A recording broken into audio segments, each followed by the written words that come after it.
কোনো প্রতিহিংসা নয়, তরুণদের স্বপ্নের বাংলাদেশ গড়তে সবাইকে শান্তি ও ভালোবাসা নিয়ে এগিয়ে আসার আহ্বান জানিয়েছেন বিএনপি চেয়ারপারসন বেগম খালেদা জিয়া।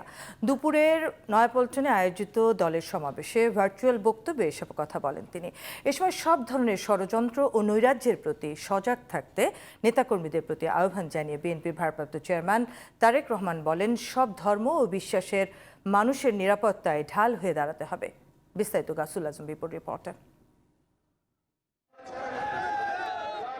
হাসিনা সরকারের পতনের পর নিরাপত্তা বেষ্টনী ছাড়া এই প্রথম বিএনপির কোনো সমাবেশ। 15 বছরের মধ্যে প্রকাশ্য কোনো জনসভায় প্রধান অতিথি দলের ভারপ্রাপ্ত চেয়ারম্যান তারেক রহমান। গণতান্ত্রিক আমি প্রতিটি রাজনৈতিক দলের পক্ষ থেকে দলমত নির্বিশেষে অভিনন্দন জানাই বাংলাদেশের বীর জনতাকে।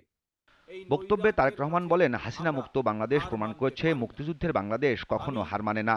এই বিজয় নস্যাৎ করতে ষড়যন্ত্র শুরু হয়েছে মন্তব্য করে সব ধরনের সহিংসতা পরিহার করার আহ্বান জানান তিনি। সারা দেশে বিএনপির সর্বস্তরের নেতাকর্মীর প্রতি আহ্বান রেখে বলতে চাই, আপনারা যিনি যেখানে বসবাস করেন সেখানে আপনার বন্ধু কিংবা পাড়া প্রতিবেশী, তিনি মুসলমান, বৌদ্ধ, হিন্দু, খ্রিস্টান, ধর্মীয় পরিচয় যাই হোক না কেন, বিশ্বাস যাই হোক না কেন, তার নিরাপত্তায় আপনি ঢাল হিসাবে দাঁড়িয়ে দৃষ্টান্ত স্থাপন করুন।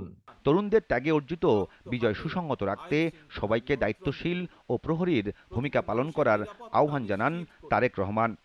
ধর্ম, বর্ণ পরিচয়ের কারণে কেউ যেন নিরাপত্তাহীনতায় না থাকে, সবার আগে সেটি নিশ্চিত করতে হবে।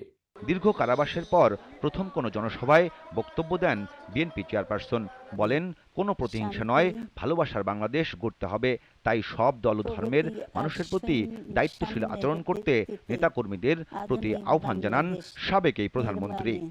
আসুন আমরা তরুণদের হাত শক্তিশালী করি।